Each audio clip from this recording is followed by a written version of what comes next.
नमस्कार दोस्तों, मैं हूं आपका मित्र सर्वमित्र और द मसला में मसला है रिया चक्रवर्ती।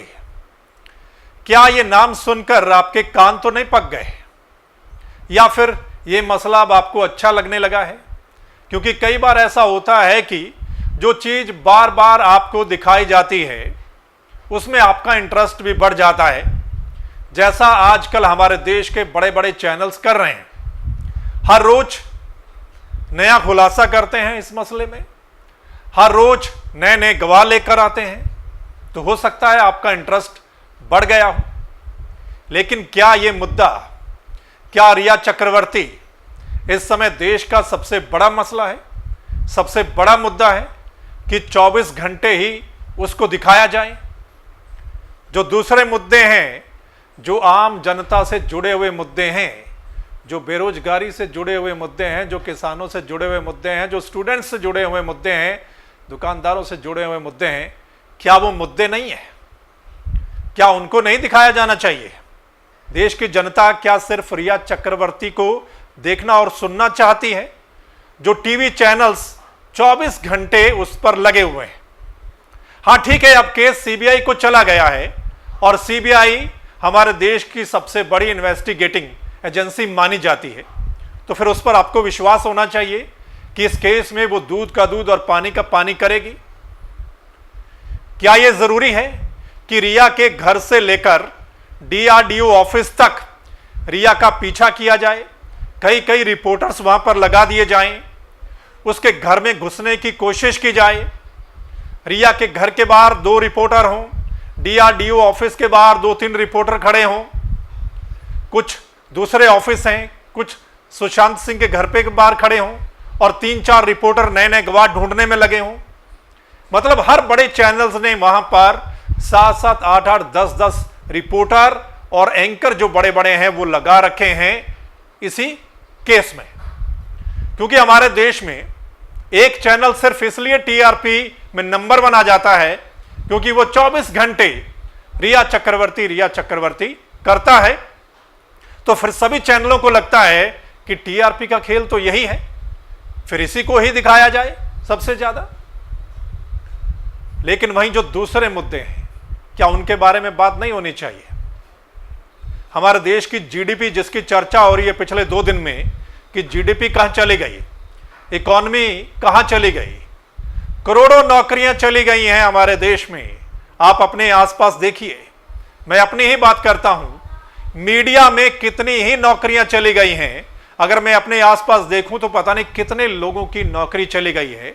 जो बड़े बड़े चैनल हैं, धुरंधर चैनल हैं, अपने आप को फन्नेखा चैनल कहते हैं, उन्होंने ही अपने कई जो उनके वर्कर थे उनकी नौकरियां ले ली हैं।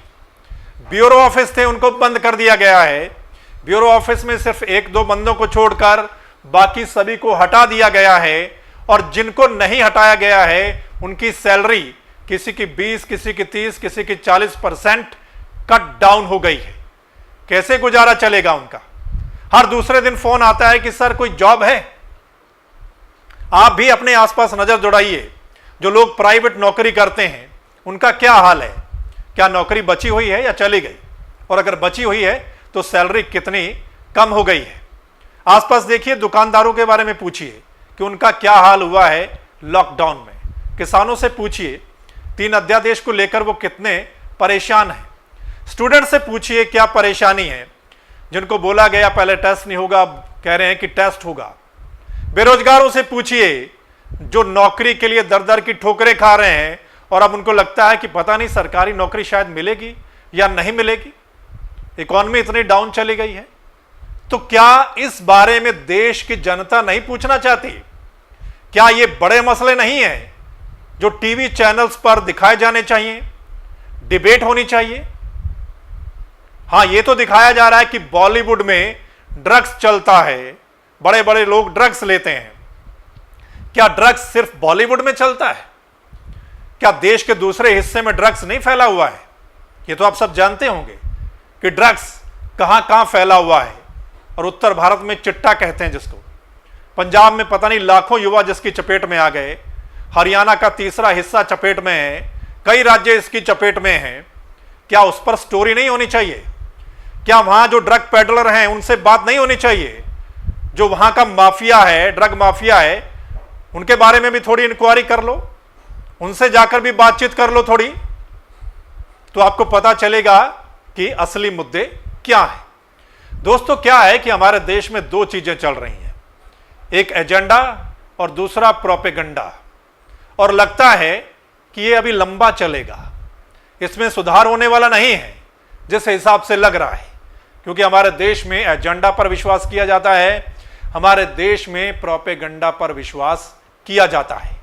24 घंटे रिया चक्रवर्ती, और इनका अगर बस चले तो ये रिया के घर में भी घुस जाएं और उनके बाथरूम में भी घुस जाएं और 24 घंटे की रिपोर्ट कर दें कि रिया क्या खा रही है, क्या पहन रही है, क्या कर रही है। आपने देखा ही होगा कि कहां कहां घुसने की कोशिश की है मीडिया ने, कैसे पहुंच जाते हैं घर तक और कैसे उनके मुंह में माइक को ठूंस दिया जाता है, यह आपने देखा होगा। लेकिन वहीं जो देश में speak up, SSC, railway students या no privatisation, save government job, 3 अध्यादेश, इकोनॉमी, जीडीपी, उनके भी थोड़ा ध्यान कर लीजिए, उन पर भी थोड़ी बात कर लीजिए, ताकि जनता को लगे कि सही मुद्दे उठाए जा रहे हैं।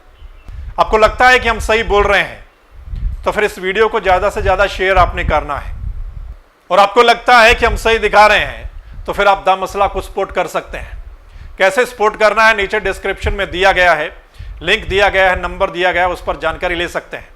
आपको लगता है कि हम सही दिखा रहे हैं तो दा मसला चैनल को लाइक कीजिए, सब्सक्राइब कीजिएगा और बेल आइकन दबाइएगा।